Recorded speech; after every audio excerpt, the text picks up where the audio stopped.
Tell us what Jump for Valor is. So Jump for Valor is a veterans organization that we started and are essentially running to help with transitioning veterans coming from the military who are kind of getting into that stage of being lost after leaving from the military. It's also creating a new family, a new group of people to help be around. It's finding a new community, a new outlet.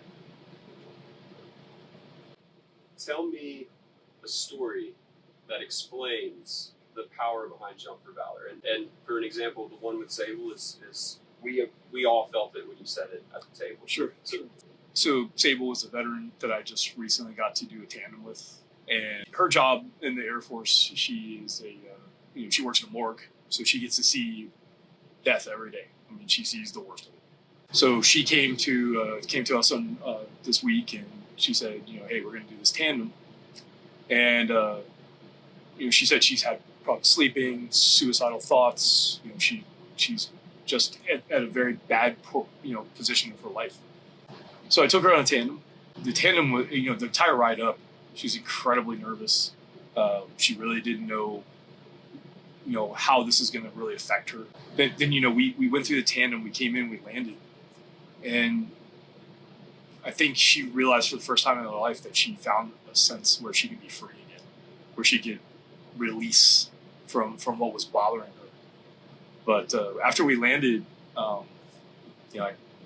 cut my canopy off so I wouldn't get drugged with the wind. But I sat there and we hugged each other in the landing area for the better part of 40 minutes. Just crying and having just getting it out. I think she really felt like it was the first time she was able to really just let go of a lot of emotion and stress and tension. Because as she learned, with a skydive, once you're outside of that plane, man, there's no going back in. You're committed. I think in a lot of ways she realized that it was just like everything just left her head for even that small 60-second skydive. That's 60 seconds of free fall. But for the first time ever, she felt like she was free. She wasn't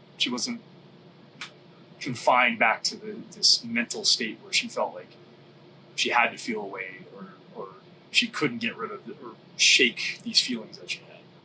So it was great because then when we kind of talked about it post the jump and everything else after the fact, she said, I'm able to sleep, I feel better, and the nice part is she wants to come back and jump again. So, so I feel like not only did she see the therapeutic value of it, but also that she sees that it's something that it can be a healthy outlet, even though it might be this crazy thing that everybody seems to think it is.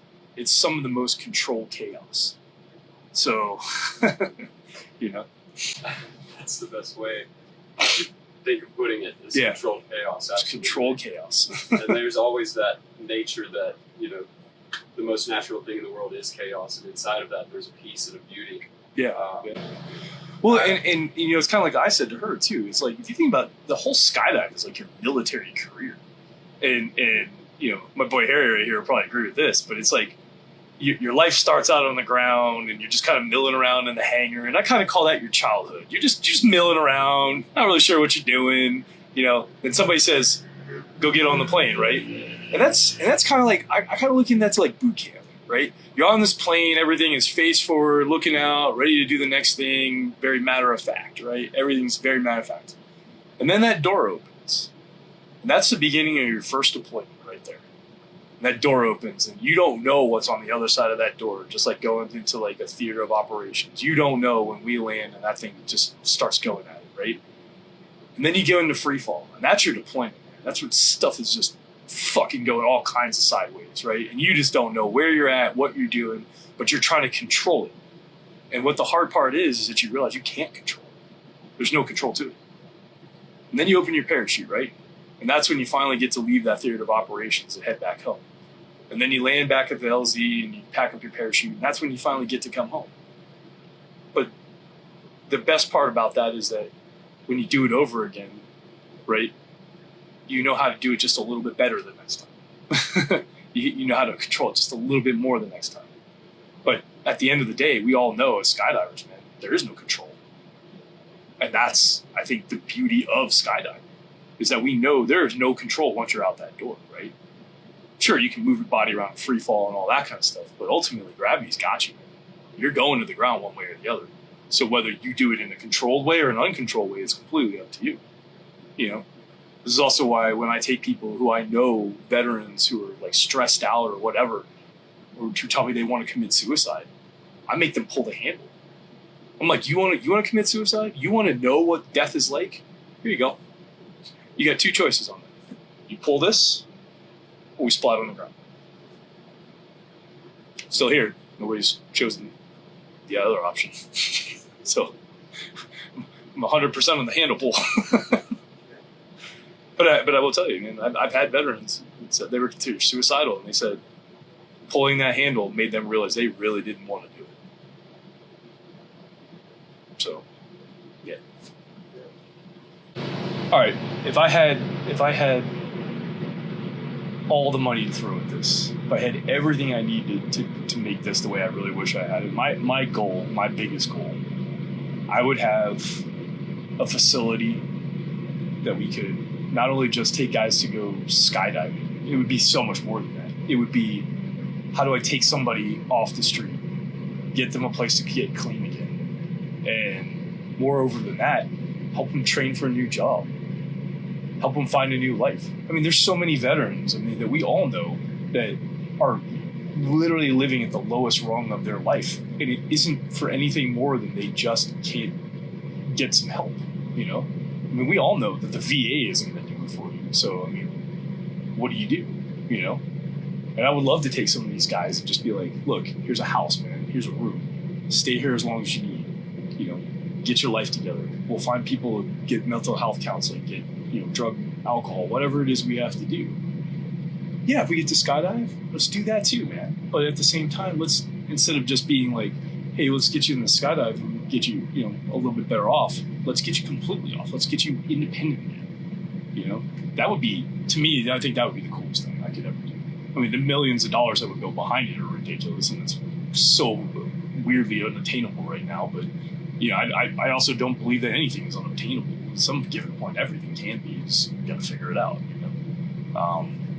I think the other big goal that I would really like to see for Jump For Valor is I would like to be able to keep a staff that can run the organization at a full-time capacity, not just for skydiving, but just for support, to me, I would love to be able to have somebody that can just be like, get on this plane, fly to California, go to this person's house, knock on their door, and be a friend to them. You know what I mean? And like extend that kind of level of professionalism and courtesy, or even friendship, or family, whatever you want to call it.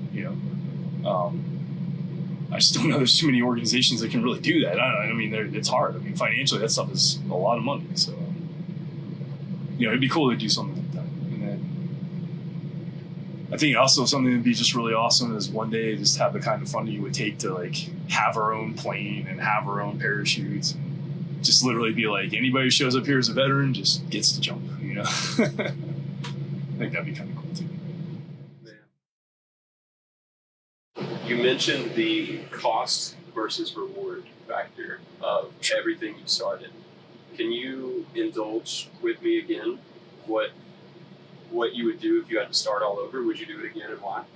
Yeah, like we said, I put a lot of my own time, a lot of my own money, not money from the organization, just my own personal money. I think it's getting to have awesome moments like what we're talking about with her doing a tandem with me or with other people I've been able to kind of connect with. I would do it all over again just to have those exact moments again. To me, it's not, those moments are worth every bit of money I put out, every bit of time I put out. They have no value on them as far as I'm concerned. Their value is unlimited. So maybe in some weird way I could say that maybe it's kind of selfish that I like to have that feeling that something I did was actually impactful. If I were a veteran and I was coming to you needing help, what would you tell me? Well, the first thing I would tell you is welcome to the family. It really is just a family. But I think the other thing I would really just say, like I say to all the veterans, is I'm just like, what do you need, right? Every veteran needs something, and if it's something you need and something I can provide, do it, you know. But I think some of the biggest issues with a lot of veterans, man, is just nobody listens. So maybe that's really what I'm just trying to do, just listen. If you were to talk to your younger self, knowing everything you know now, what advice would you give yourself?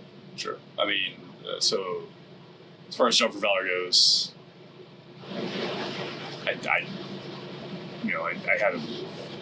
something at the very beginning. I kind of wanted to give up on doing all this, and I would have just said, "Don't worry about it. You'll get through it." Just maybe I would have lost some of the momentum at the beginning, and so I think maybe some of that would have been could have maybe made this organization better. Maybe might have improved some things, but it just is what it is. But overall, in life, I think that the only piece of advice I would have given myself is understanding that all the bullshit I went through with life, it will have a good ending to it. You know that because I can tell you from my side of this one too. I tried to do my own life too, and it would have been nice to not have gotten to that point, and it would have been nice to know that if I just kept going, everything was going to be okay. But it also it's stuff that I would say